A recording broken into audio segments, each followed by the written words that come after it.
We ask that you safeguard our brave Marine police as they watch over all those who enjoy the rivers, bays, and oceans of our Commonwealth. For this we pray. Amen. Amen. Thank you, Mr. Tankard. At this time, we have the approval of the agenda. Are there any additions, corrections, or deletions to the agenda by members of staff or the commission? Commissioner Bowman. Mr. Oman. Good morning. Regarding item 8, Mr. Windsor has requested a continuance. We will bring the matter back to the commission at a future date upon receipt of revised project drawings. Mr. Windsor is revising his project to incorporate a living shoreline design based on the comments that have been received to date. So at this point, we would ask that this item be continued into a future date, sir. All right. Thank you, Mr. Owen. I think that's more than a legitimate reason for a continuance, but we'll put it to the commission. Any other additions, corrections, or deletions by members of the commission to the agenda? Zedrin, I move we approve the agenda as amended. Motion made by Mr. Zedrin to approve the agenda as amended. Is there a second to the motion? Second, James Minor. Thank you, Mr. Minor.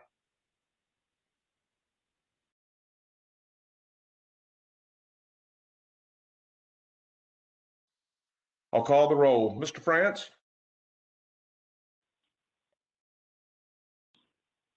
Mr. Tankard? Aye. Mr. Zedrin? Aye.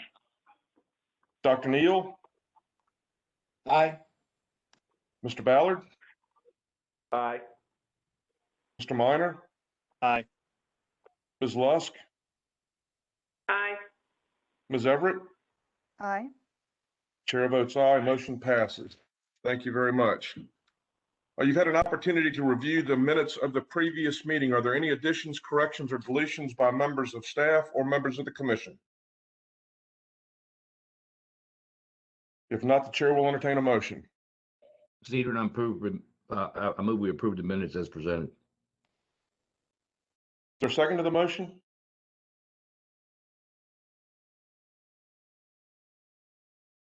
Trustee Everett, second. Thank you, Ms. Everett. For the comments? Mr. France?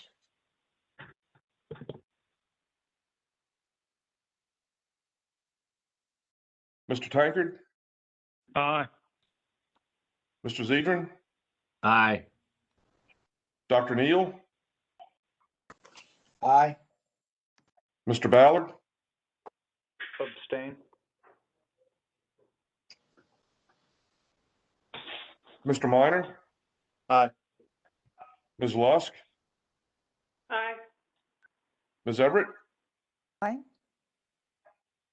Chair votes aye. Motion passes.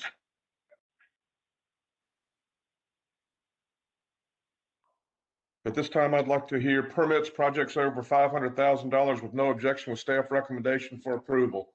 Who will be handling that?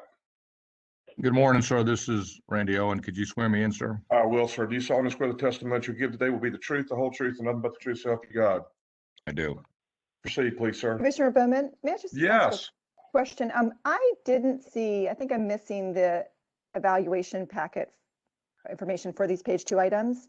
Could someone indicate me so I could follow along Yeah, I think, where they might be? yeah, I think Mr. Owen will be reading them verbatim from the package. Would that be good enough for you?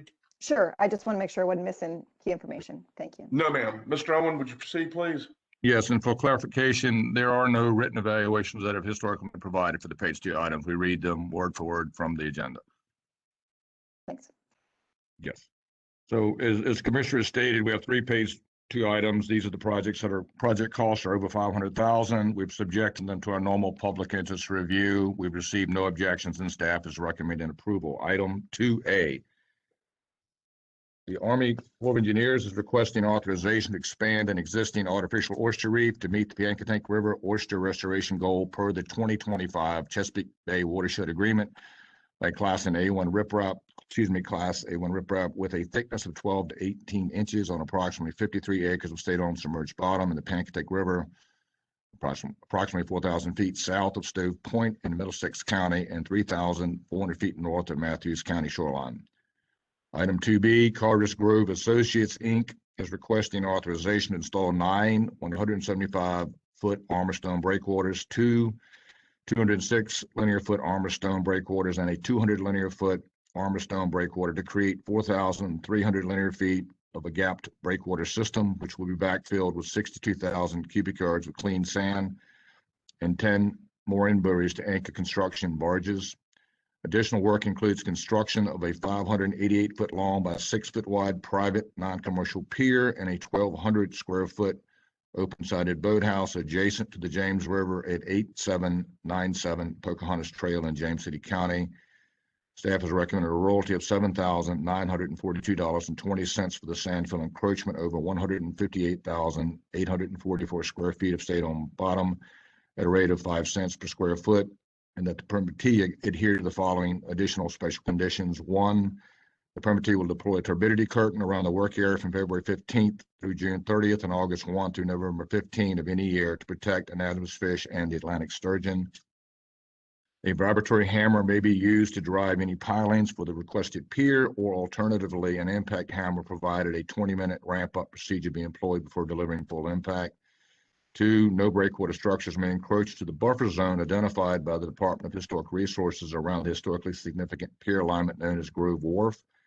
3, the permit shall not be issued until written concurrence is provided for the affected leaseholders. We did get that document. It was sent Sunday, and then we have it for sure. There was a improper attachment which has been corrected. We now have the consent in hand. It came in later this week.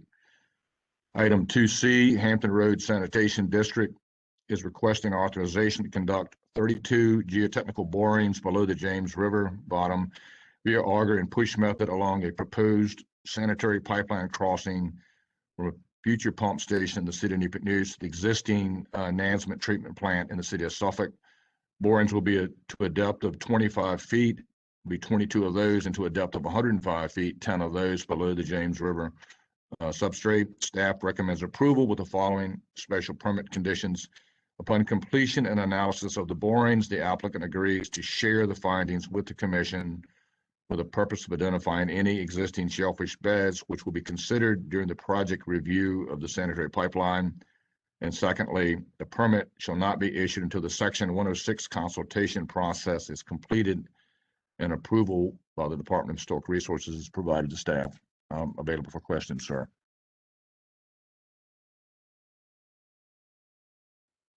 Any questions by members of staff for Mr. Owen on the page 2 items? Commissioner Bowman, this is Christy Everett. I can ask Ms. a Everett, question. proceed, Thanks. please. Yeah, so about the B item, the Carter's Grove, it looks like, obviously a significant amount of sand is coming in. Will that be vegetated, or I was wondering a little bit more. It seems like a very significant shoreline stabilization, and I don't know that area to have extreme erosion. Just wanted to know a little bit more about the context of that, and if it's a hybrid living shoreline or just a little bit beyond the write-up, if that's possible for Mr. Owen. We do Mr. have, Owen, answer that, please. Commissioner, we have the project agent, Neville Reynolds. I think it would be best if he answered that question, sir. Okay. Mr. Reynolds, are you there? Yes, sir, I am. Do you solemnly swear the testimony you give the day before the commission will be the truth, the whole truth, and nothing but the truth, so help you God? I do. Can you answer Ms. Everett's question, please? Yes, as far as the vegetation goes, the entire backshore area will be vegetated with Spartina patens. Basically from an elevation of about 3.5 to 4 up to 6 will be fully vegetated. It is a living shoreline approach. This is a very high energy shoreline, subject to pretty severe erosion. The banks along the shoreline range from about 35 feet up to 60 or 70 feet in some places. And so the intent of this project is to protect the toe of this embankment with a living shoreline approach. Ms. Everett, does that answer your question or do you have further? That's sufficient. Thanks so much. Okay, any further questions for staff or anyone else pertaining to the page 2 items? If not, the chair will entertain a motion. Move to approve staff recommendations, James Minor. Motion made by Mr. Minor to approve staff recommendations. Is there a second to the motion? So moved, Ed Tankard. Thank you, Mr. Tankard.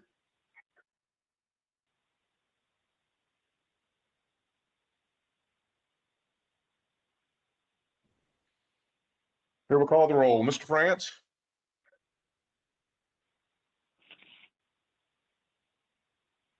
Mr. Tankard? Aye. Mr. Zedrin? Aye. Dr. Neal? Aye. Mr. Ballard? Aye. Mr. Minor? Aye. Ms. Lusk? Ms. Everett? Aye. Chair votes aye and motion passes.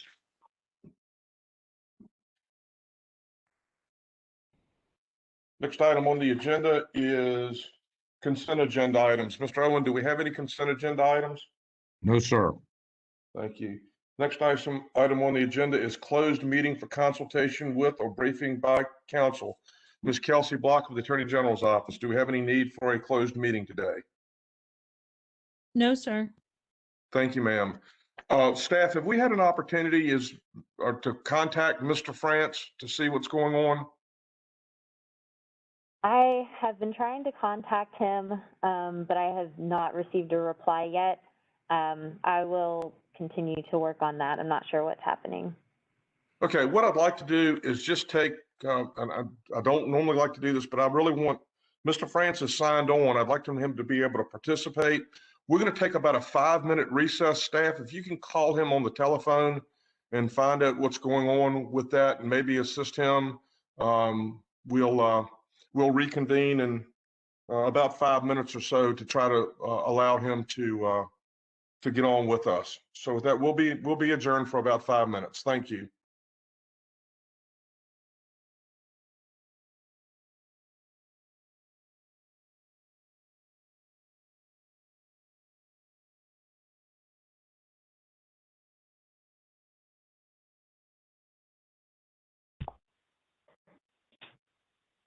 Can anyone hear me? Yes, I can hear you, Mr. France.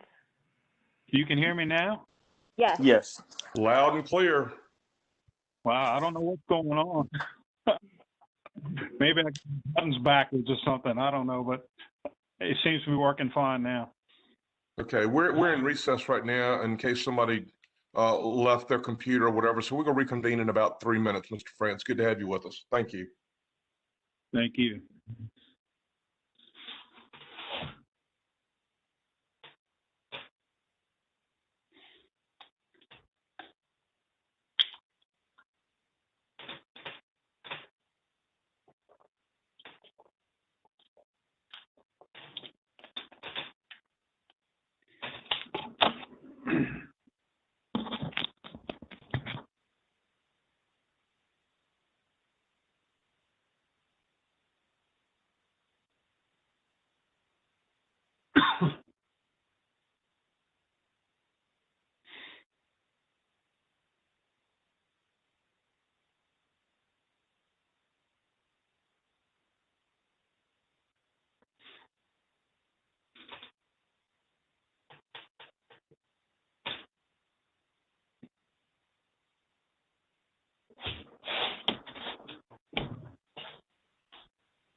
We'll now reconvene the March 23rd, 2021 meeting of the Marine Resources Commission.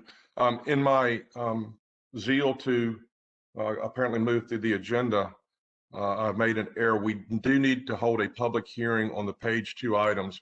And if anyone wishes to speak, we will hold a revote. If no one wishes to speak, we'll let the motion stand as it is. So is there anyone in the audience, pro or con, that wishes to be heard on the page 2 items that were just approved by the commission? If you are, please speak and let us know. I have no one signed up in opposition. The only one I have are speakers in support, and they appear to be agents of the entities. So does anyone wishes to speak in opposition to the items that were approved? Hearing none, the matter will stand as voted upon by rule of the chair. Next item on the agenda is license status review. I have waiting for the display to come up.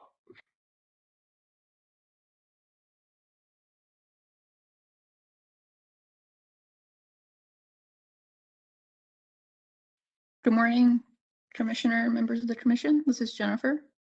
Good morning, Jennifer. Could you proceed with the license status review? And before we do that, do you solemnly swear the testimony that you give today will be the truth, the whole truth, and nothing but the truth, so help you God? I do. Who do we have before the commission, ma'am?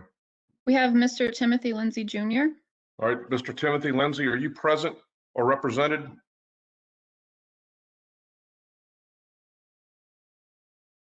Staff, do we have a Timothy Lindsay present, or you can open up the mic to see if he's there? I'm currently unmuting all of the call-in users, but I had gotten notice of his phone number before, and that phone number has since disappeared from the attendee list. So he must have hung up on the meeting. All right. Mr. Timothy Lindsay. Oh, hold on. I just had a new one come up. I just unmuted him. Mr. Timothy Lindsay, are you present? Yes, yeah. Okay, thank you, sir. We'll hear from you shortly. Thank you very much. Stand by. Mr. Timothy Lindsay Jr. has 4 new convictions.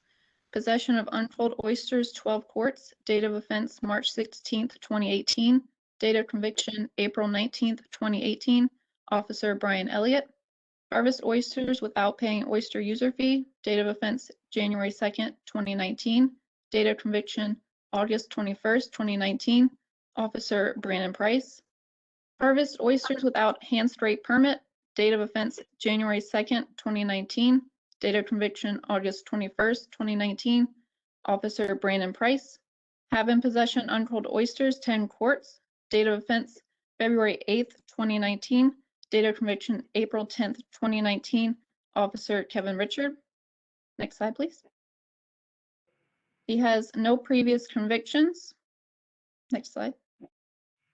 And these are his 2020, 2021 licenses and permits. And as of March 15th, he has not purchased any for this year, but he does have the eligibility.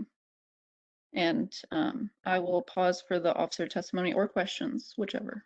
Any questions of members of the commission for Ms. Farmer at this time? All right, at this time, I will hear from Officer Brian Elliott. Officer Elliott, are you on? Yes, sir. Can y'all hear me? I can. Do you solemnly swear the testimony you give today will be the truth, the whole truth, and nothing but the truth, so help you God? I do. Proceed, please, sir. Yes, sir. Before I get started, I just want to let you know I will be representing Officer Brandon Price on his charges as well. I would do mine first if it pleases the commission, since the date chronologically running that order, and then I'll pause after mine, and then I will read his upon y'all's wishes. So, proceed, please. Yes, sir. On March 16, 2018, I was on routine patrol in Alawite County. Approached Jones Creek boat ramp, which is located on Boundary Road. Commercial vessel bearing Virginia registration BA 2046 Bravo Mike came into the boat ramp. I approached the vessel and informed the captain that I would like to inspect his oyster catch they had on board. Through the conversation, I established that Timothy Lindsay was working with the captain as a mate doing the culling. I informed both the captain and Lindsay that I would be taking a closer look at the oysters. I proceeded to cull 1 bushel and found 12 quarts, which is 8 over the maximum allowed. I issued a summons to the captain and Lindsay for 4 VAC 2260-40, possession of unculled oysters, and the 5 bushels were returned to the river.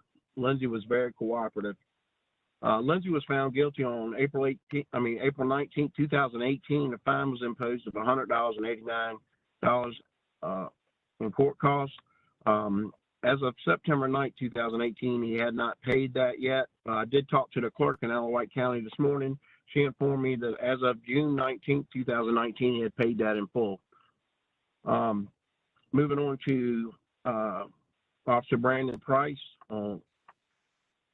On May 13, 2019, Marine Patrol Officer Brandon E. Price received information from Marine Patrol Officer Patrick West, who advised an oyster harvesting tag dated June 2nd, 2019, bearing the name Eric Ferguson, MRC ID 3855, and Timothy Lindsay Jr., MRC ID 87288278, was identified as Shells Unlimited in Gloucester County, Virginia, and neither Ferguson or Lindsay had the appropriate oyster license to harvest oysters on this date. Officer West forwarded this information to Officer Price for further investigation. On May 15, 2019, MPO Brandon Price researched the Virginia Marine Resource Commission database and spoke with Commercial Licensing Program Coordinator and determined that Timothy Lindsay Jr., MRC 8278, did not obtain his oyster user fee license or his oyster hand scrape license until January 16, 2019 at 3:54 p.m. On May 20th, 2019, MPO Price checked other oyster buyers known to MPO Price to have purchased oysters from Lindsay in the past and located 2 additional harvest tags at Bill Forrest Seafood, located in Pecoshin, Virginia, bearing the name Eric Ferguson, MRC ID 3855, and Timmy Lindsay, MRC 8278, dated January 3rd, 2019, and January 4th, 2019. Harvest time was 1:30 p.m. On May 20th, 2019, MPO Price went to Rescue Seafood, located in Carrollton, and obtained invoice number 4772 made payable to Timothy Lindsay Jr. in the amount of $240 for the purchase of 6 bushels of oysters. Rescue Seafood sold the oysters to Shells Unlimited in Gloucester, Virginia, and this invoice covers the payment related to the harvester tag identified by MPO West on May 13, 2019 at Shells Unlimited. On May 20th, 2019, MPO Price interviewed Timothy Lindsay Jr. at 105 Renz Road, Pecoshin, Virginia, regarding the 3 dates Lindsay harvested oysters without the appropriate licenses. Lindsay admitted the following.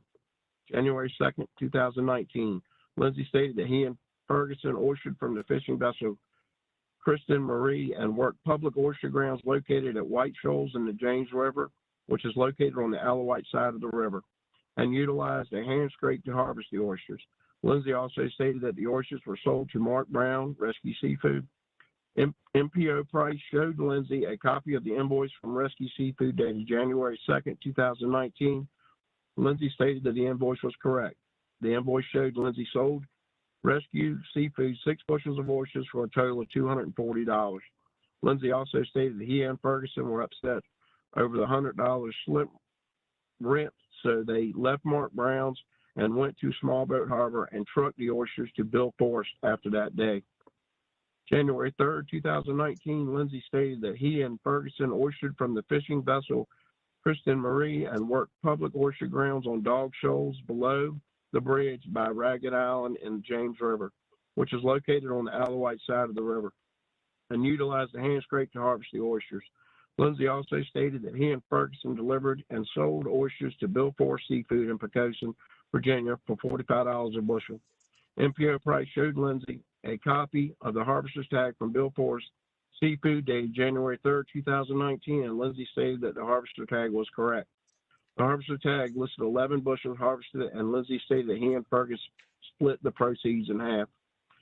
January 4th, 2019, Lindsay stated he and Ferguson oystered from the fishing vessel Kristen Marie and worked public oyster grounds, Dog Shoals, below the bridge by Ragged Island in James River, which is located on the Alawite side of the river, and utilized a hand scrape to harvest oysters.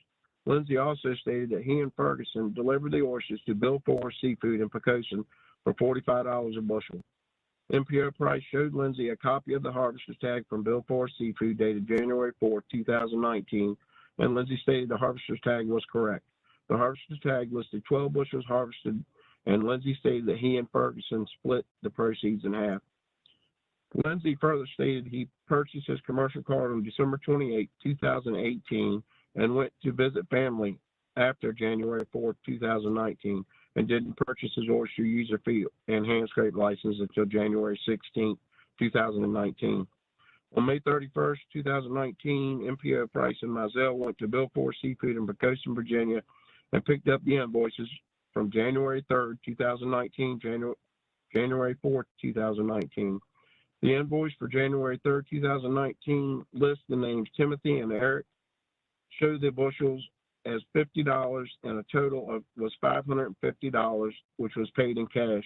The invoice for January 4th, 2019 lists names Eric Ferguson and T. Lindsay, shows the bushel price at $50, and the total was $600, which was paid in cash.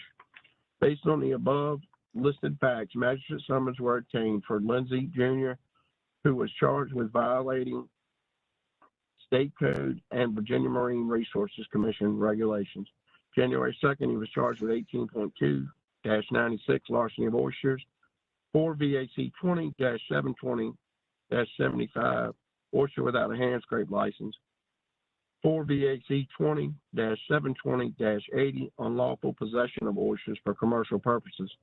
On January 3rd, it was 18.6-96 larceny of oysters from the Commonwealth of Virginia, 4 VAC 20-720-75 oyster without a hand scrape license, 4 VAC 20-720-80 unlawful possession of oysters for commercial purposes. Excuse me. January 4th, 2019, charges were 18.2-96 larceny of oysters from the Commonwealth of Virginia valued at $300.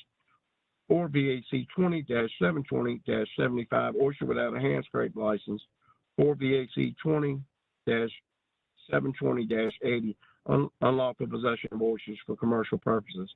On June 3rd, 2019, MPO Price met with Timothy Lindsay in Poquoson, Virginia, and executed the above listed summonses. On August 21st, 2019, Timothy Lindsay appeared in Alawite General District Court for trial. Lindsay met with the public defender and the Alawite County Assistant Commonwealth Attorney Sam Roots prior to trial, and Lindsay agreed to plead guilty to the following: offensive date of January 2nd, 2019, 18.2-96 larceny of oysters from the Commonwealth of Virginia, valued at $240. Disposition was 30 days in jail with 20 days suspended for a period of 24 months.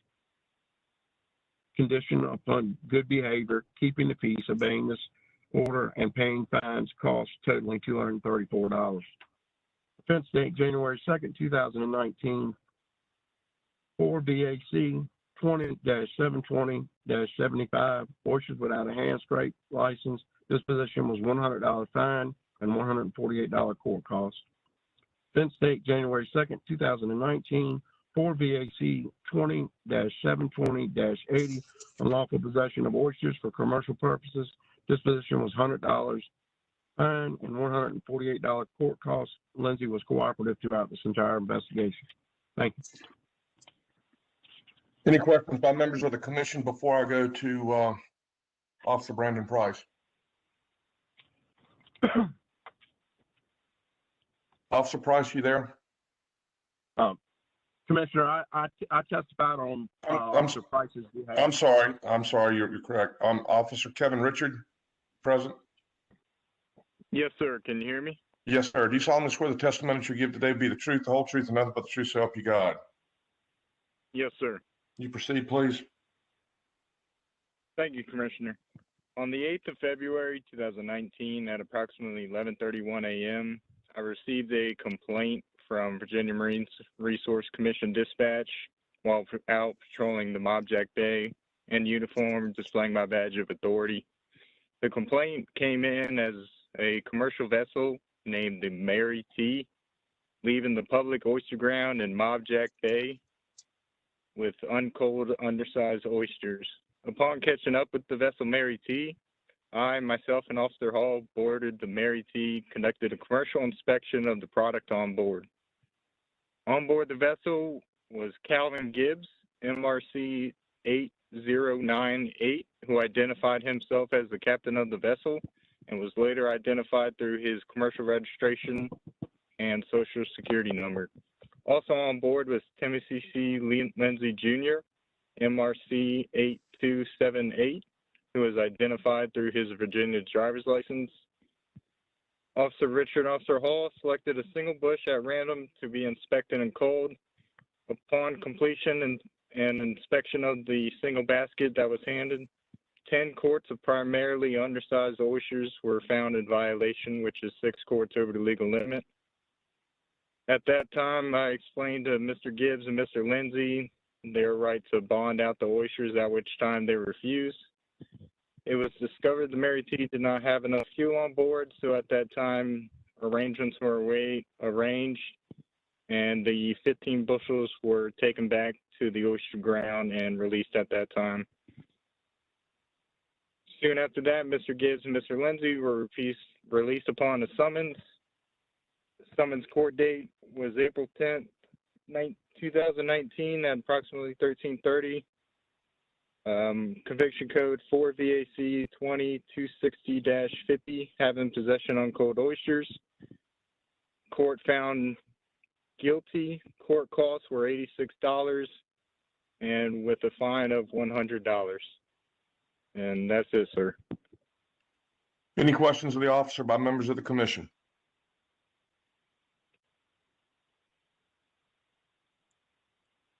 Thank you. Ms. Farmer, what is the recommendation? Okay, next slide, matter? please. The Commission's guidelines for sanctions specify that 1 conviction of harvesting oysters without an oyster resource user fee and gear license, and 2 convictions of possession of at least 50% over the tolerance of undersized shellfish within a 2-year period should result in at least a 1-year revocation of all licenses and privileges. In accordance with 28.2-232 of the Code of Virginia, the guidelines suggest that the Commission revoke all of Mr. Lindsay's licenses and privileges for a period of 1 year from the date of this Commission meeting, March 23rd, 2021 through March 22nd, 2022. The Code of Virginia also allows that the Commission prohibit the issuance, reissuance, and renewal of any of Mr. Lindsay's licenses during this revocation period. Thank you. Any questions of the commission from Ms. Farmer? Okay, would you unmute the microphone? Mr. Lindsay, you there? Yes, sir. You solemnly swear the testimony you give today will be the truth, the whole truth, and nothing but the truth, so help you God. Yes, sir. Would you like to address the commission and advise them of anything? Yes, sir. The time of my offenses, I was just a crew aboard the fishing vessels. I wasn't the captain. I was just doing what the captain had told me to do. I realized I was in the wrong, and I pled guilty at the court, and I served my sentences and paid my fines as I know of up to date. And I hope y'all have, a little bit of leniency towards me. I was not the captain, although I was aware of the laws, and I know that I was in the wrong. I just hope y'all have a little bit of leniency towards my licenses. And all offenses were oyster offenses. I've never had any other ticket for any other thing, and I haven't been in trouble since the offenses. And I'm now with a good captain, and I understand my choices that were wrong and who I was with was wrong. And I beg for y'all's leniency. That's all I have to say. Thanks. Well, Mr. Lindsay, one question I have is that once you got the first summons, you should have realized that you were wrong then and ceased your behavior. This is a long run of continuous violations, and the recommendation. I mean, you could stand to lose your licenses for up to 5 years for these violations. Larceny from oysters from the Commonwealth. So I think at this juncture, the recommendation is relatively lenient. And members of the commission have any questions of Mr. Lindsay?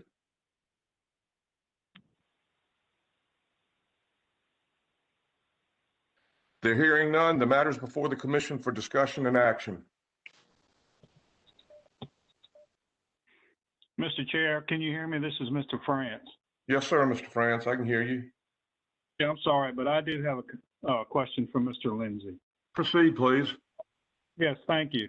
Mr. Lindsay, in your statement, you stated that you understood the law and you knew you were doing wrong. So, I don't understand. What is your answer to that? Well, on the part of oystering without a license, the offense had happened on January the 2nd. And yes, I didn't have my license the 2 days that I oystered. I went out of town, and as soon as I returned, I bought my license before I ever proceeded to go back oyster or anything. I never received a ticket or a summons until June, and that's when they came to me in June and wrote my summonses. But yes, I understand I was in the wrong. Okay, no further. Thank you, Mr. France. Any further questions for Mr. Lindsay by members of the commission? John Zedner, no, I don't, but I do have one for the Ms. Block. Yes, Block? sir. This question, Mr. Didn't the legislature pass a statute that said that we could only take his licenses based on, like, this one here is for oysters, and we can't do all of his license, revoke all of his license? Wasn't there something passed like that?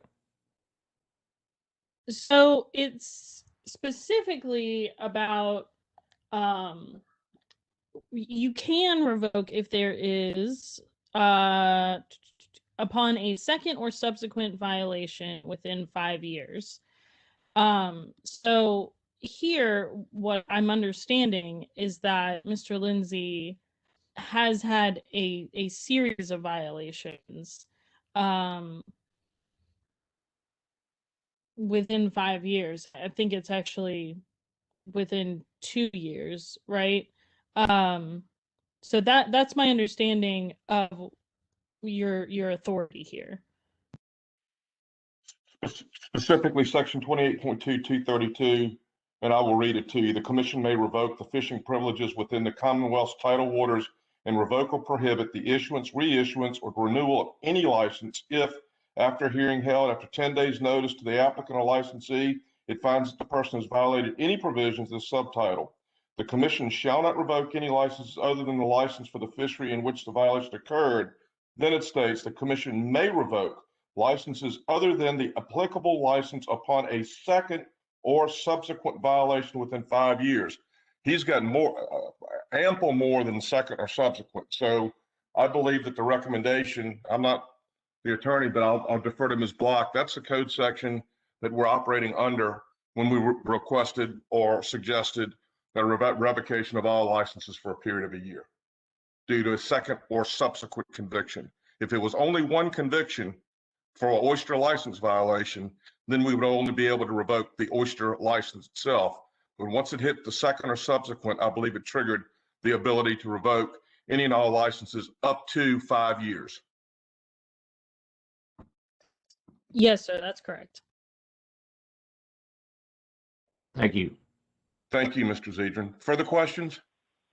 Yes, sir, Ed Tankard. I have one Mr. question Tankard? for staff. Yes, I agree with you. You mentioned that it seemed like a fairly lenient recommendation, and I was wondering why such leniency in a fishery in particular that is so valuable to the Commonwealth. Ms. Farmer, can you explain the matrix and why you did what you did? The matrix is a suggestion, and Yes. Yes, it's intended to be something that's consistent, but the matrix is only for recommendation purposes, and that's what staff uses when it makes the recommendation. Ms. Farmer, is that correct? That's correct, yes. Further questions, Mr. Tankard? Yeah, she thought the 1 year was fitting in that matrix, though. I'm sort of surprised that it became that. I didn't know if she could walk me through just a little bit of her logic. Ms. Farmer? So the tables were created by law enforcement and I believe the chief of fisheries at the time. So it was decided upon by the departments, excuse me. So that was what was for that particular offense, harvesting oysters without a user fee and gear license for 2 offenses. That was what was decided upon, the 1-year revocation. And again, it's just a suggestion. It's not the, quote unquote staff recommendation. It's the tables guidelines for sanctions. Bottom line, Mr. All right. Tackett, is you can do anything from 0 to 5 years. All right, thank you. Further questions? Being none, the chair will entertain a motion.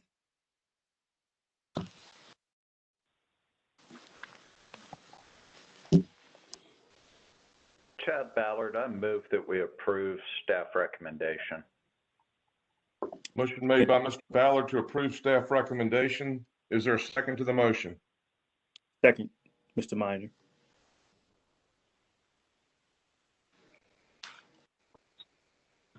Mr. Chair, this is Mr. France. I'd like further discussion. Further discussion, Mr. France? Yes, I was wondering if the maker of the motion would be kind enough for me to add an amendment to it of following the revocation, 2 years probation. Mr. Ballard, is that sufficient to you? Yes, I would consider that a friendly amendment. Mr. Minor, is that satisfactory to you as well as a seconder of the motion? Yes. Thank you. The motion is to revoke. I'm sorry? I was just saying thank you. Yes, sir. Thank you. So the motion that we're voting on is 1-year revocation of all license and privilege followed by 2-year probation. And during a 2-year probation, if there is any violation, it will trigger an appearance before the commission. Everyone understand the motion? Chair will call the roll. Mr. France? Aye. Mr. Tankard? Aye.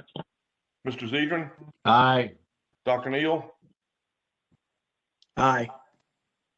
Mr. Ballard? Aye. Mr. Minor? Aye. Ms. Lusk? Aye. Ms. Everett? Aye. Chair votes aye, motion passes. Mr. Lindsay, I believe in quite honesty, you got off pretty lightly with what you were assigned today. I encourage you to obey the law. If you know the law, make sure that you don't do anything that you shouldn't be doing, and make sure that the captain you're associated with also does not violate any of the laws. Thank you. Next item on the agenda is public hearing, commission reconsideration for adoption of guideline document. Oyster planting grounds, lease renewal denial, commission hearing procedure for lease renewal denial. Ms. Deputy Commissioner Bolin. Good morning. Good morning, ma'am. All right, if you all will let me share my screen, I will start my presentation. Oh, I can already do that. Hold please.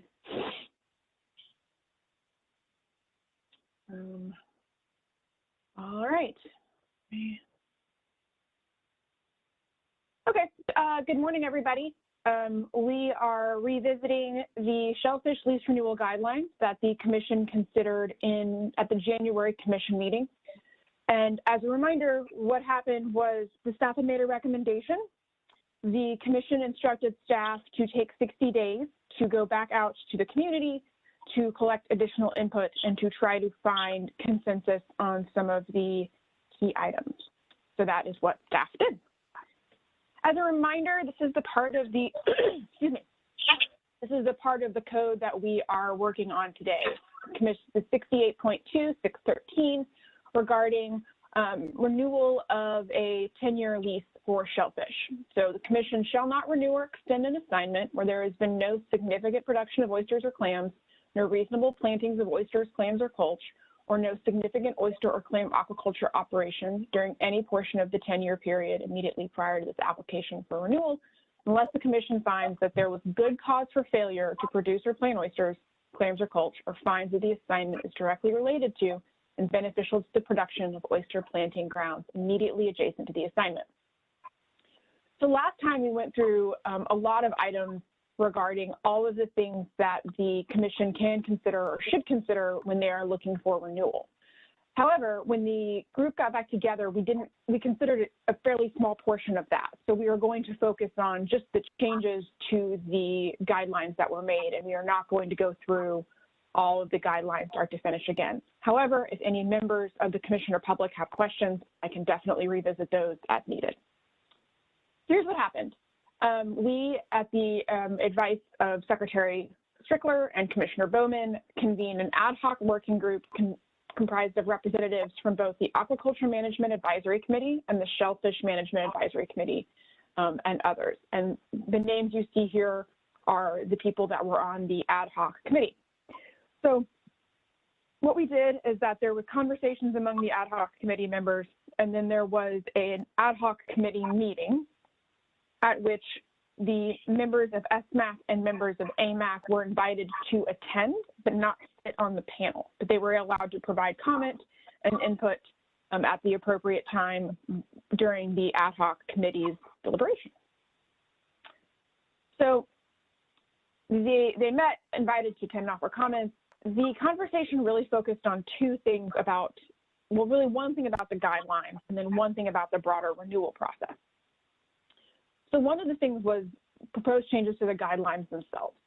And last time we got together, there was a key issue regarding, can you consider production on an average production on other leases when you are renewing a different lease? So the committee went through this and had a fairly robust conversation. And so just to remind you, this is where this is what the guidelines that you saw in January, this is what the language says. So additional factors that can be considered, and it goes through all these additional factors. There's many more, but this is just the section we're focused on today because this is just the only place where there were changes made. So after conversation with the ad hoc committee, and after they received input from SMAC and AMAC members, these are the changes that were made. So what we have here is we have language that has been added to this section regarding failures to produce. So this is after they have met, this is only considered if they have failed to meet the production standard on that lease. That's the first criteria staff uses when assessing a lease. It's mandatory reporting. That is the 1 bushel of effort per acre per year. So this is really when we are into the, there's been nothing, produced on it. Had there been other factors, the factors that are in the code are MSX and Dermo, a couple other things. And these are the criteria that staff has developed to assess what are some other uses that can be done on the lease. And so we added this language. So the first thing that we added for all of these is to the extent allowed by law, because we recognize that with guidelines, we are implementing the code of Virginia, and that is what governs everything. Then the second thing we did is we added this language that says, this is in the red and bolded in the underlined, whether the leaseholder or its relative entities or persons is able to meet the significant production criteria on average across the entirety of its leases. And that was language that people agreed to and appeared to have addressed some of the broader concerns of the industry. So again, to be clear, this language here in the red is the only language that has been added to the guidelines since you all saw it in January. The only change. And this is in the section regarding other considerations for the lease. The other thing we talked about was changes to the rent form to help collect data. And this was actually a pretty decent amount of the conversation. There's no action by the commission today, but I did want to brief you on this because it was a considerable part of the action. So one of the suggestions that staff had made upon receiving input from the industry is, can we modify our annual rent renewal form or annual rent form to collect some of the data on how they use the lease? So right now, every year, we send out a rent statement to leaseholders. They check if they use the lease, they send their rent back in. And what we can do is we can add information to that lease regarding how did you use it? So we can list the criteria that we have in the guidelines. Did you use it for wet storage? Did you use it for eco tours? Did you actually produce on this list? And did you have mandatory reporting? And this allows for sort of a yearly check-in with everybody. So at the end of 10 years, the agency also has some of those data, because we heard from the industry that there was a sort of record-keeping burden. And so we were trying to find a way to help with that. And also it would help the agency better understand how these leases are being used. What is a more common use? You know, how often are some of these things considered? So, but the charge to staff was to take that idea back and work on it, to sort of figure out what that form could look like, and then take it back out to SMAC and AMAC. Rent is due, I think Ben's on the phone, but I think the statements go out in June or July, so we do have some time to revise that. And it is not critical. It was just something that staff had offered to try to address some of the regulatory burden. So I wanted to brief you all on that pretty quickly. So that being said, because there were so few changes, the staff recommendation is to adopt these guidelines. Again, you know, we acknowledge that there was a challenge in creating these documents to address all of the needs of industries and stakeholders. And again, we are directed by the General Assembly and the working group to do so. We think that providing a guideline document for leaseholders will make such renewals more straightforward and consistent, independent of staff changes at the agency. If adopted, the Commission may consider modifications to the document as conditions and/or methods related to shellfish aquaculture evolve and change over time. And again, we commit to presenting the Commission an implementation report in a year to assess the impacts of the guidelines, and we commit to continuing to work with AMAC and SMAC if needed to identify how these are being implemented on the ground, and if there are changes that need to be made, or if there are really great ideas that come forward, we can then bring them before the Commission again. The staff recommends the Commission adopt these guidelines, and I'm happy to answer any questions. Thank you, Deputy Commissioner Boland. Any questions for Deputy Commissioner Boland by members of the Commission?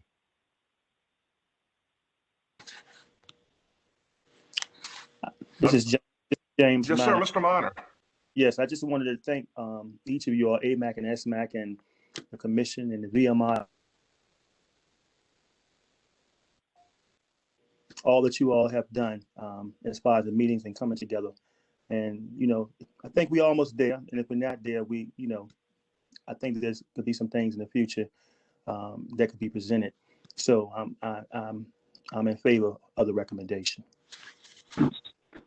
Thank you, Mr. Minor. I'd like to echo those comments. I know, when you were instrumental in asking that it be sent back and further consideration being made, and members of the work group worked very diligently to attempt to glean as much information and input as they could from those that would be impacted.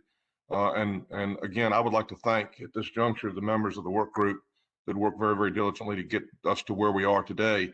I think this commission has always worked very, very diligently to work toward compromise and toward taking into consideration the thoughts of those that are impacted by the decisions that we make. And I think this is a prime example of how things are supposed to work. So with that, any further comments by members of the commission? This is a public hearing. I have been informed a little while ago that Ms. Beverly Ludford would like to speak. If you'll unmute the phones. Ms. Ludford, are you there? Yes, I am. Yes, ma'am. Would you like to address the commission? Yes, sir. Good morning, Commissioner and Commission. Good morning. Thank you for allowing me to speak. I just wanted to say that I also appreciate all the hard work that's gone into this. It was not an easy thing. I sit on both of these committees, and I know how much work went into it, and the staff did an excellent job of guiding and hearing and working on this. So I just want to say thank you very much for that too, and for the members who had so many things that they wanted to share with the group. But I do want to say that I would like very much for us to remember that for the year of 2020, we were not able to really have in-person meetings, and it was a challenge, as this is, to have these meetings, virtual meetings, if you will, because there's not really a chance to talk back and forth face to face and, iron out some maybe things that we could have done better, I think. That's what I'm trying to say. We could have done a better job had we been given that opportunity. So what I'd like to propose, and another thing that I think that the SMAC and AMAC committees could do a really good job on this checklist, if you will, that would go out with the lease renewal form. They could do a really good job on that if we were given the opportunity to do some face-to-face meetings and bring some of our ideas to the table in person. So I'd like for it to be considered that we could work on this subsequent to this meeting, regardless of the outcome of the approval or of the guidelines, that we could continue to work to make it better.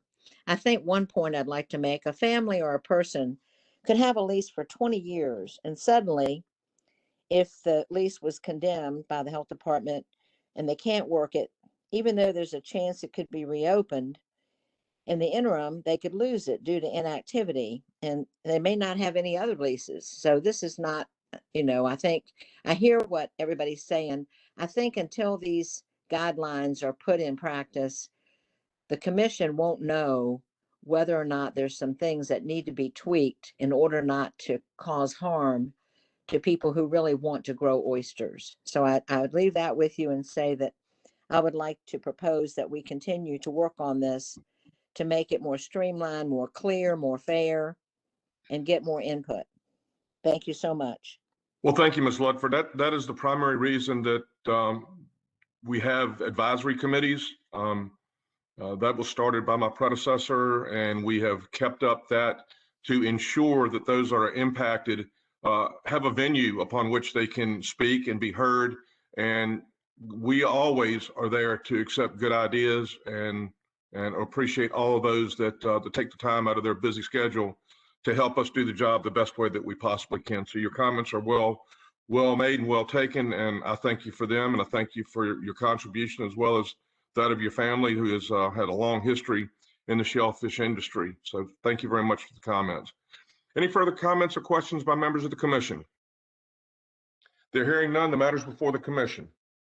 Move to approve staff recommendations, James Minor. Motion made by Mr. Minor to accept staff recommendations. There a second? Second, Chad Ballard. Second by Mr. Ballard. Further discussion? Chair will call the roll. Mr. France.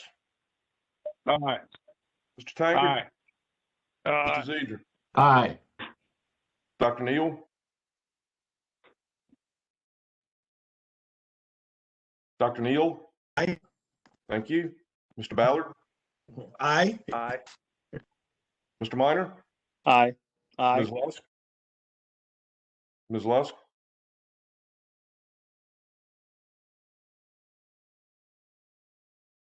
Ms. Lusk. Aye. Thank you. Ms. Everett. Aye. Chair votes aye. Motion passes unanimously. Thank you all so much for the very hard work that went into this matter. Next item on the agenda is item number 7, BCG Enterprise LLC, item number 20-2184. This is Mike Johnson. I'm handling this presentation. You have double duty today, Mr. Johnson, do you? Yes, I do. Yes, I do. All right, sir. Yes, sir. Do you solemnly swear the testimony you will give today will be the truth, the whole truth, and nothing but the truth, so help you God? Yes, sir. Proceed, please. Allison, can you switch me to presenter, please? Yep, working on that now.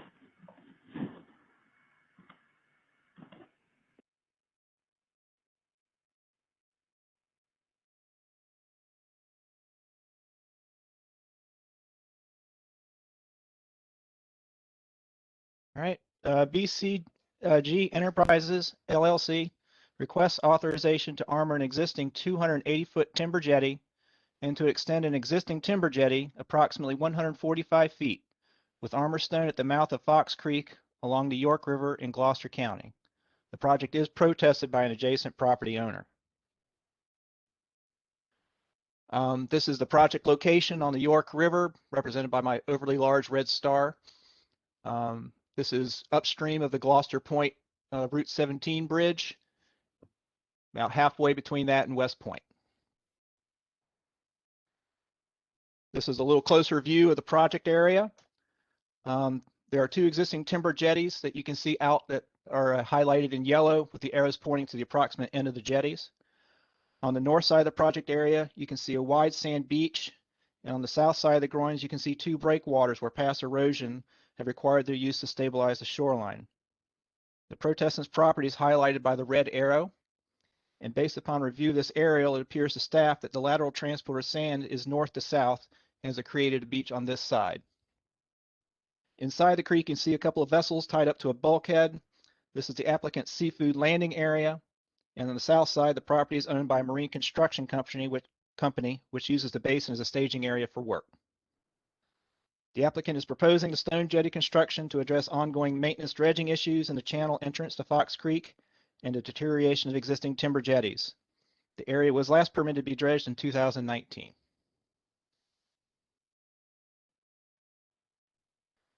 Here's the plan view drawing showing the existing timber jetties highlighted in red and the two proposed stone jetties in blue. The north side jetty is a 145-foot extension of the existing jetty, and on the south side, the existing 280-foot timber jetty will be armored with stone.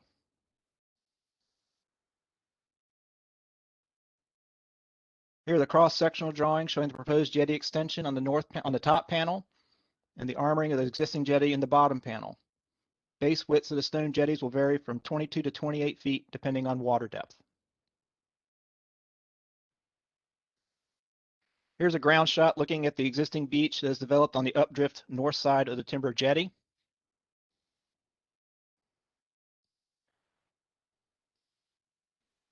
This is a photo showing the two existing timber jetties. Again, I'm standing on the north side of the project area looking south when I took this picture.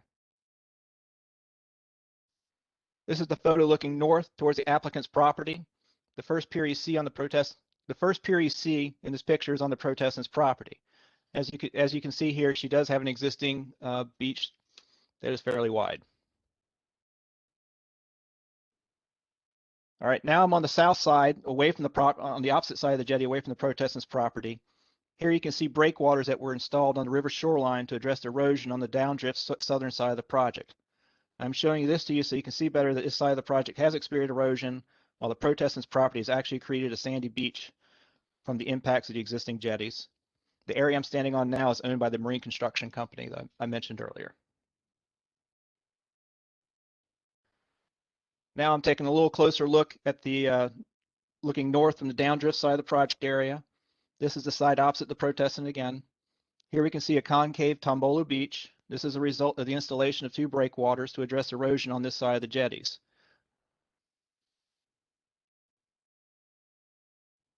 Here you can see better the length of the 280-foot jetty that would be armored by the stone in this project.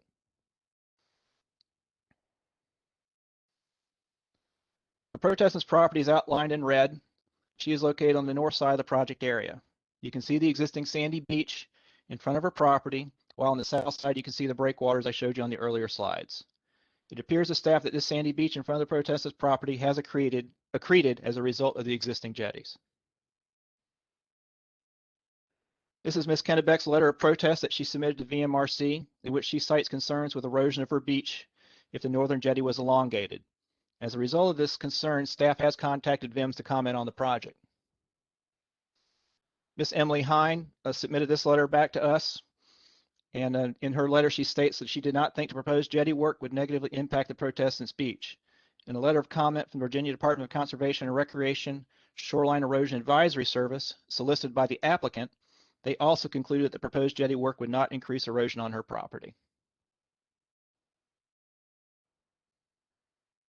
Again, you can see here the protestant's property outlined in red from Gloucester County GIS property records. I'll now read you the staff's summary and recommendation.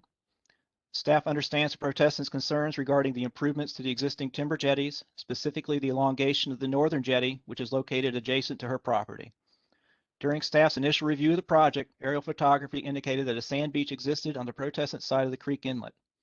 Staff felt that this beach was a result of nearshore sand transport in a north-south direction and was building up sand on the northern side of the jetty. After receiving Ms. Kennebeck's protest letter and subsequent phone conversations, staff contacted VIMS to ask for their comments on the project. In that report, VIMS stated they do not believe the project will harm her property. A subsequent report by SEAS corroborates the VIMS findings. Staff forwarded these comments to the protestant, who stated she wished to continue her objection to the project. Based upon a review of the project and the comments received from VIMS and SEAS, staff feels that the project will not result in increased erosion on Ms. Kennebeck's property and may actually increase the width of the beach. Additionally, the installation of the jetties will decrease the frequency of future dredging to the entrance of Fox Creek as more sand is trapped by the proposed elongated northern jetty, and the structural integrity of the southern jetty is maintained. This decrease in dredging would result in reduced impacts on the marine environment and oyster resources in the area.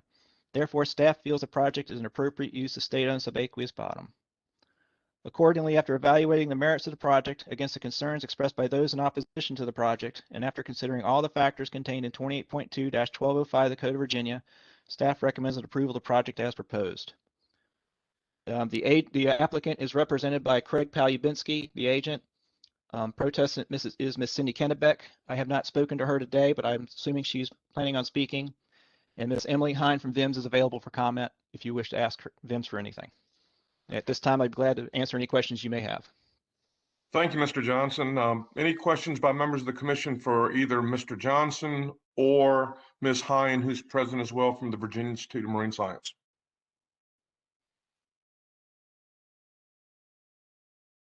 All right, thank you. This is a public hearing.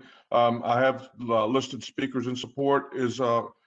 Palubinsky on at this time? Mr. Palubinsky, do you wish to be heard? Yes, good morning, ladies and gentlemen of the commission. Craig Palubinsky with Bayshore Design, agent representing this request. Yes, sir. Do you wish to address the commission or have anything to add? If you do, I'll swear you in. No, thank you, sir. I just want to thank Mike for his presentation, and I'm available to answer any questions. All right. Any questions for Mr. Palubinsky by members of the commission? Thank you. I also have Mr. Jim Gunn listed as speakers in support. Mr. Gunn, are you there?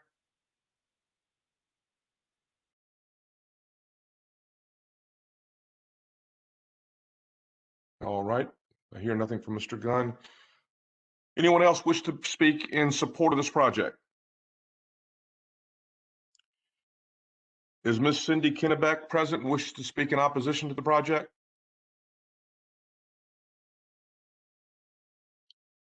Ms. Cindy Kennebeck. Staff, do you have her listed on anywhere? I didn't see her in the list of participants, but she may be calling in.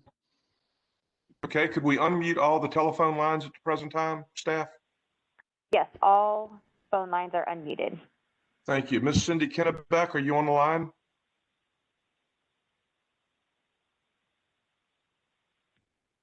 Ms. Cindy Kennebeck. Ms. Cindy Kennebeck. Ms. Kennebeck comes not. Anyone else wish to be heard in opposition to this project?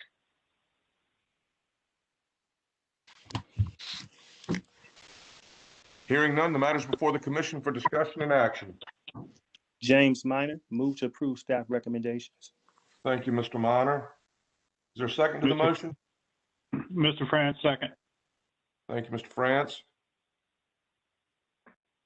Further discussion? The chair will call the roll. Mr. France? Aye. Mr. Tankard? Aye. Mr. Zedrin? Aye. Dr. Neal? Aye. Thank you. Mr. Ballard? Aye. Mr. Minor? Aye. Ms. Lusk? Aye. Thank you. Ms. Everett? Aye. Chair votes aye. Motion passes unanimously. Thank you very much. Item 8 has been continued. We therefore move on to the fishery matters. The next item on the agenda is item 9, proposal to establish chapters 4 VAC 2013-70, 10 pertaining to Atlantic croaker and 4 VAC 1380-10 pertaining to spot. And who's going to handle that?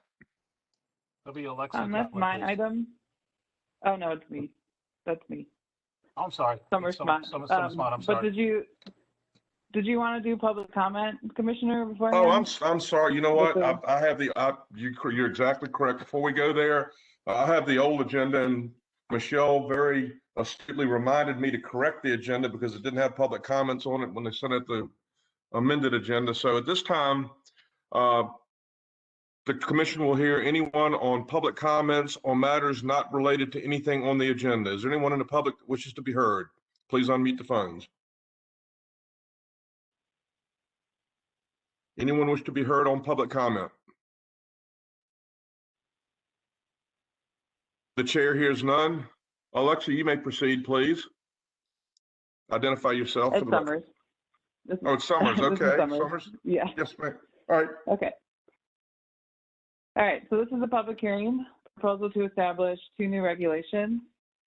Chapter 4 VAC 20-1370 pertaining to Atlantic croaker, and Chapter 4 VAC 20-1380 pertaining to spots to implement a commercial season, a 50 fish recreational bag limit, and an additional live bait allowance for the charter for hire captains for both Atlantic croaker and spot.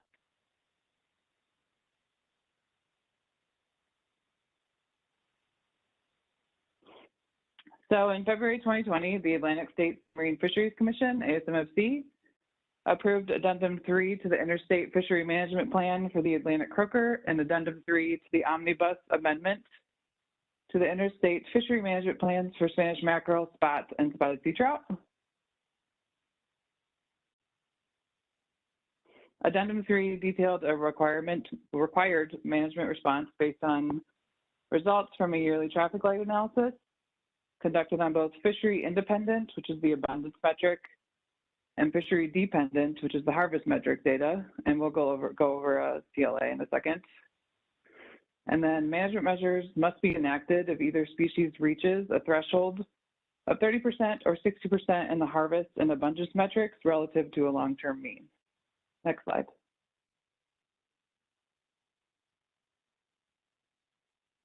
Oh, you can go, sorry, go back one. Oh, I'm sorry, go for it. There you go. Okay. So traffic light approaches can be used in data poor fisheries in place of stock assessments.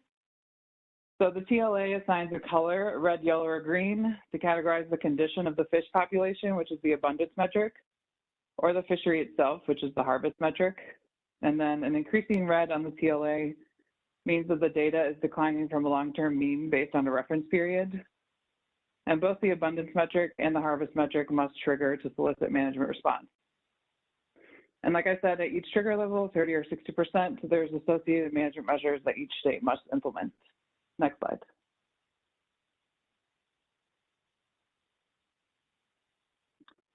So here's an example of a TLA for Atlantic croaker. This is the harvest composite, which is the fishery dependent data. So this is all of the recreational and commercial harvest. It's also split regionally within the composite. So as you can see, there's Mid-Atlantic and South Atlantic. And obviously you can see that that red has definitely been increasing in the past few years and is overall tripping at 30% for this TLA. Next slide.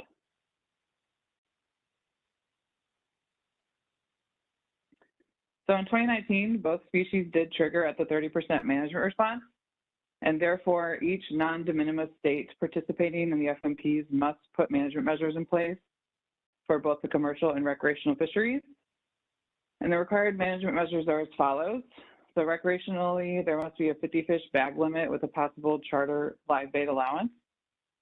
And then commercially, we have to implement quantifiable measures such as a season, trip limit, or size limit to reduce commercial landings by 1% of the average commercial landings from the previous 10 years for each species. Next slide.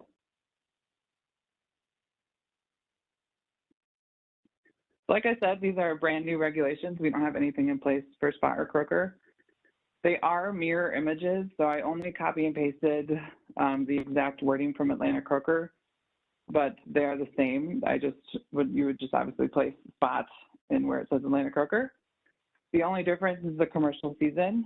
So the Atlantic croaker season is January 15th through December 31st of the calendar year, and then spot is April 15th through December 8th. And these seasons are very similar to our neighbors of North Carolina and Maryland. Next slide.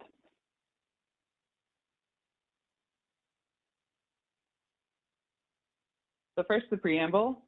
So this chapter establishes recreational and commercial limitations on the harvest and landings for Atlantic croaker in Virginia waters or spots.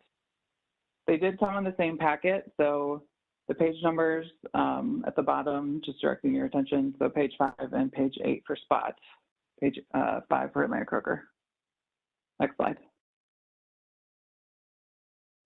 The purpose, Section 10, the purpose of this chapter is to conserve and protect Atlantic croaker stocks in Virginia waters and to be consistent with federal and interstate management measures. Next slide. Section 20, definitions. There is a change to this. I spelled the Latin name for Atlantic croaker incorrectly, but we have already updated it in the actual regulation. So just an FYI.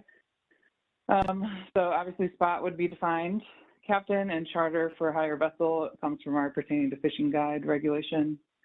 We had to define mate because of the charter live allowance, which I'll explain when we get there. And then the recreational vessel definition comes from, is from cobia and black sea bass. Next slide.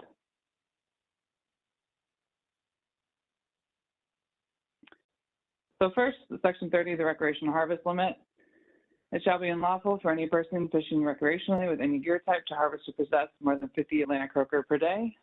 And then when fishing from a recreational vessel, the possession limit shall be equal to the number of persons on board that are legally eligible to fish, multiplied by the personal possession limits as described in subsection A of this section. And then the operator of the recreational vessel shall be responsible for any recreational vessel possession limit.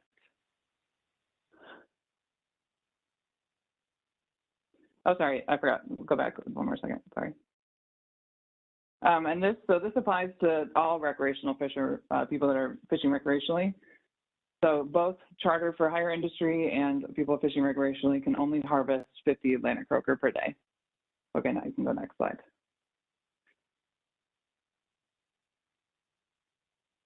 Okay, so this is where it's different. Section 40, charter and for hire live bait limit. So when intended for use as live bait for a charter or for hire vessel, it shall be unlawful to possess more than 50 live Atlantic croaker for bait per day, multiplied by the customer capacity of the charter or for hire vessel. And then the customer capacity of the charter vessel shall not include any person who is the captain or mate. And the captain of the charter or for hire vessel shall be responsible for any charter or for hire live bait limits. So that's why this is different, because that live bait limit only is applying to the customer capacity, not the captain or the mate, which is why we defined mate. Next slide. Section 50 is where they are different, the commercial fishery, so I put both on here. So for croaker, it shall be unlawful for any person fishing commercially with any gear type to harvest or land any Atlantic croaker before January 15th of the current calendar year. And then for spot, it's before April 15th or after December 8th of the current calendar year. Next slide. And finally, Section 60, the penalty, which is universal across our regulations. Next slide. So for public comment, we hosted a spot croaker task force meeting on January 12th. This is a branch of our FMAC group. They preferred croaker reductions from the beginning of the year and then spot reductions to be split in half, half coming from the beginning and half from the end of the year. And they did find it important to include that charter live bait allowance. We met as a TC on February 25th, and it was approved, or a plan was approved. And then the newly formed ASMFC Guyana board approved our plan on March 18th. And then we received no other public comment. Next slide.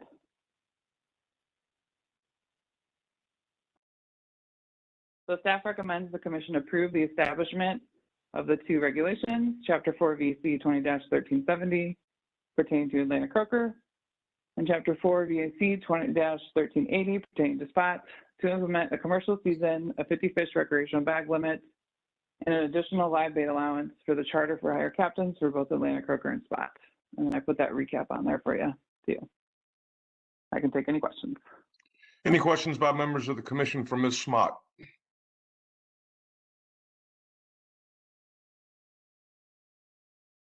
They're hearing none. This is a public hearing. I have been informed that Mr. Chris Ludford wishes to be heard. Could we unmute the microphone?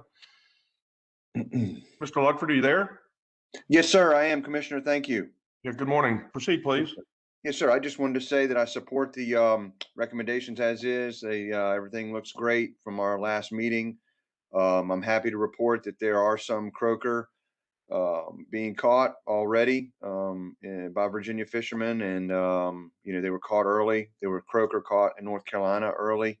I think that this is a start. We know that it's obviously a mandate by SMFC, but we had good interaction, and at this point, we just wanted to watch and listen in, and support staff and the work we did on this. So that's all I have to say at this time. I would like to have the opportunity to speak again if any other comments are made in opposition or anything of that nature. I'm available for questions. Thank you. Standing by. Thank you, Mr. Ludford. I'd like to thank you for your participation as well in this process. Any questions for Mr. Ludford by members of the commission? Thank you, Chris. Much appreciated. Anyone else wish to be heard in support or opposition to this matter? They're hearing none. The matter is before the commission for discussion and action. Move to approve staff recommendations. James Minor. Motion made by Mr. Minor to approve staff recommendations. Is there a second to the motion? Second, Chad Ballard. Thank you, Mr. Ballard. Further discussion? Mr. France. Aye. Mr. Tankard. Aye. Mr. Zedrin. Aye. Dr. Neal. Aye. Mr. Ballard. Aye. Mr. Minor. Aye. Ms. Lusk. Aye. Ms. Everett. Aye. Chair votes aye. Motion passes unanimously. Next item on the agenda is item 10, public hearing, proposal to amend chapter 4 VAC 38010 pertaining to great trout weakfish. Who will be handling this matter? That's Alexa Galvan, Commissioner. Alexa, good morning. Good morning. Proceed, please. Commissioner Proceed, please. and members of the Commission. This is a public hearing on the proposal to amend Chapter 4 VAC 20-380 pertaining to gray trout or weakfish to clarify existing language relevant to commercial and recreational fisheries. Next slide, please. As you are aware, fishery staff over the last year has been updating regulatory language for clarity. Gray trout is one regulation that's been identified as needing some work, but unlike most of the other regulations you've seen, we are not changing any of the intent of this regulation at this time. We don't foresee the need to change any intent in the foreseeable future, so we did want to get those changes made earlier. Next slide, please. Weakfish is a somewhat unique regulation. Each gear has its own unique combination of regulations for season, size limit, and possession limit, as well as other gear restrictions. As you can see in the top table, there's several different seasons for pound net, gill net, haul seine, and trawl, with hook and line and any other gears having a year-round season. The green represents open season, and the red represents closed season, although technically the closed seasons aren't actually closed to harvest. Instead, they operate on a more restricted basis. They're operated as bycatch fisheries. So you can possess up to 100 pounds of weak fish, but there has to be at least an equal amount of other species on board. And as you can see in the bottom table, there's also can be different size limits during those seasons. For that reason, we're recommending changing from closed season to a restricted season. Next slide.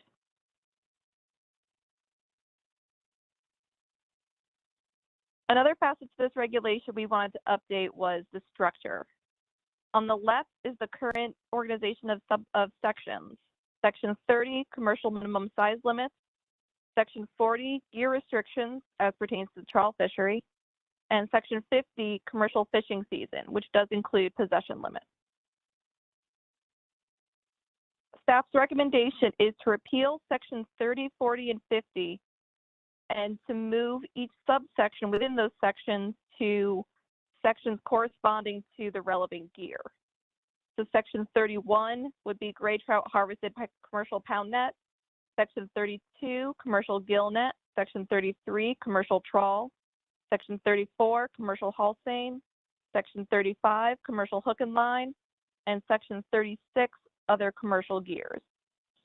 So we feel this will improve comprehension for this regulation, where fishermen can go to their gear and have the size limit, possession limit, season, and other gear restrictions for their particular gear in the open and restricted seasons.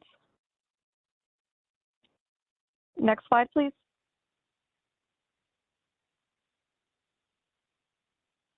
The one change to Section 20 definitions is renaming the fishing season the fishing year.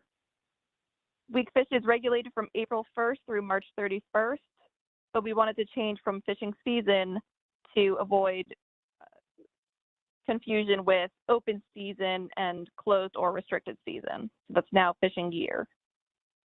Next section. Next slide.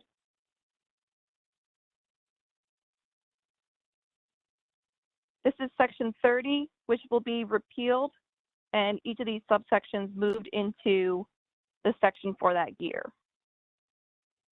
One improvement we did seek is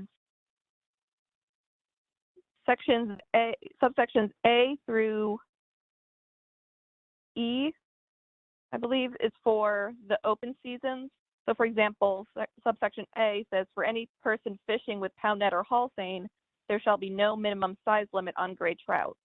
However, subsection F says that during a closed season, it should be unlawful for any person using any gear type which is regulated by a closed season to possess any gray trout less than 12 inches in total length. And you do have to go 2 more sections to find which gears do have seasons. So now that will all be contained in one section, which you can see on the next slide.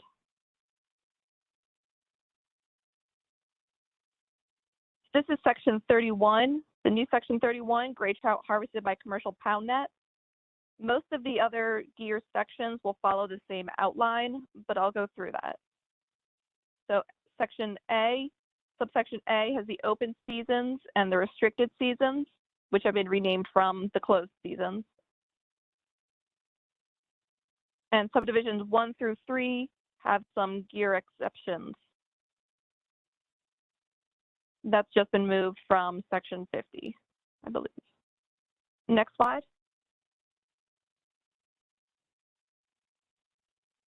Further in that section, we have the minimum size limit, or lack thereof, for the open season, size limit for the restricted seasons, and possession limits during the open seasons and restricted seasons. And I'll note that during the restricted season, it shall be unlawful for any person to land or possess any quantity of gray trout that is more than the total weight of all their species on board the vessel. This is the bycatch during the restricted seasons. Next slide.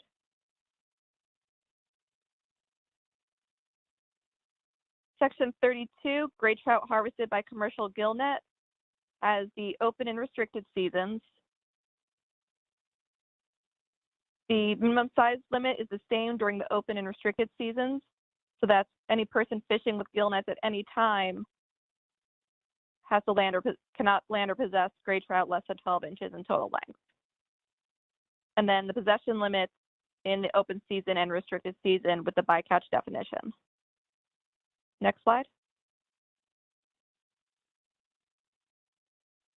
Section 33, gray trout harvested by commercial trawl, has the open and restricted seasons, the possession limits during the open and restricted seasons, the minimum size limits during the open and restricted seasons, and subsection F is a gear restriction. It shall be unlawful for any trawl boat to land gray trout in Virginia while possessing on board any trawl net having a cod end mesh less than 3 inches stretched measure, which was the previous section 40, which will now be repealed.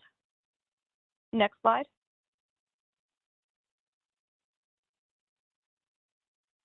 Section 34, gray trout harvested by commercial haul seine.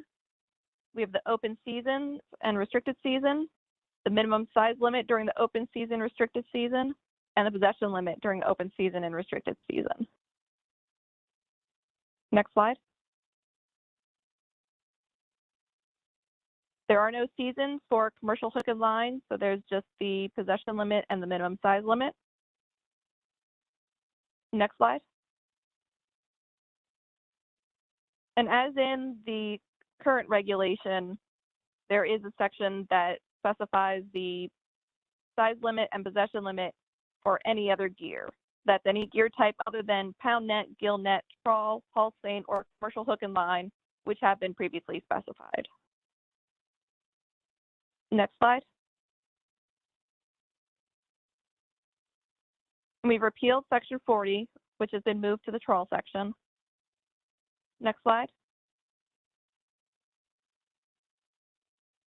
And repealed section 50. This is all in the pound net section.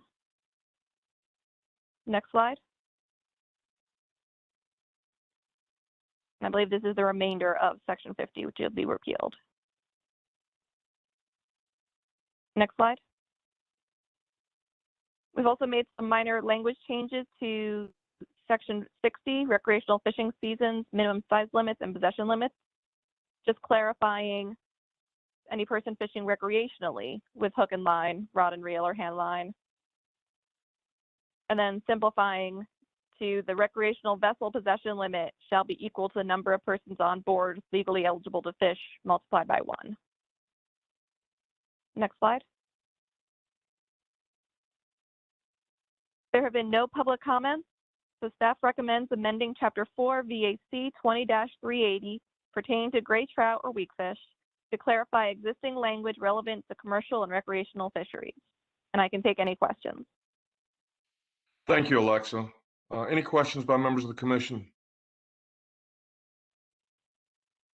Folks, staff has done a great job going back and revising this regulation. Although it seems complicated, what it basically is by revising it, it made it more clear for the specific sector operating or fishing to know what the specific rules were for that sector. The previous regulation, although it covered all the necessary requirements and stipulations, was somewhat bifurcated. You had to go to a certain page to align it with the certain gear that you were fishing in. And I think this revision, although, as I said, it's a lot of words and a lot of different things done, it's simply like reading a book. It aligns the chapter or the index of the book to the content of that specific chapter, if that makes any sense. So although it seems complicated, what it simply does is if you're fishing a haul seine, then all of the factors contained, restrictions, seasons, and things like that are contained in one haul seine sector. Same is true for other gears and things like that. So that's what this is done. Alexa, is that pretty accurate, or anything to add? Yes, sir. Okay. Any questions by members of the commission? This is a public hearing. Does anyone wish to be heard? If you open up on the microphones, anyone wish to be heard for or against this regulation amendment?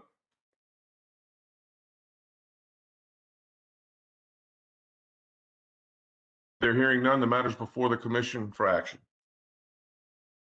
Move to accept as presented. Mr. France. Thank you, Mr. France. Is there a second? Zedrin, second. Thank you, Mr. Zedrin.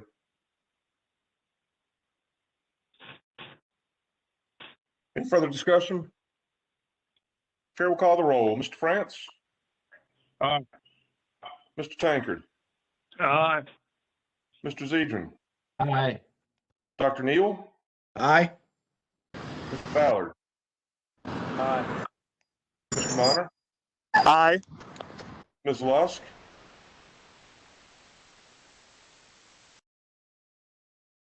Ms. Lusk? Aye. Thank you, ma'am. Ms. Everett? Aye. Chair votes aye, motion passes unanimously. Ladies and gentlemen, that's all I have as far as the agenda is concerned. Is anything else to be brought before the commission today, or have I missed anything? Hard to believe it's 10 minutes after 11 and we're finished. Mr. Commissioner, Yes. this is Pat Gear. I just want to thank the members of the Croker and Spot Work Group for the job they did. I mean, we started it, I guess, back in 2019, and then COVID hit, and we had to put things on a shelf for a while, but their input was greatly appreciated, and I appreciate Mr. Ledford's comments as well. Thank you. The work of all the advisory groups are always greatly appreciated by myself and I know members of the commission. Thank you. Any further comments, questions? With that, thank you so very much, members of the commission, public that were involved in the meeting today. Hope you have a great day, and thank you for your participation. Chair will entertain a motion to adjourn. Zedrin, so moved. Motion made by Mr. Zedrin. Is there a second? Christy Everett? Second. Numerous seconds. Christy Everett was first. Meeting adjourned. Thank you very much.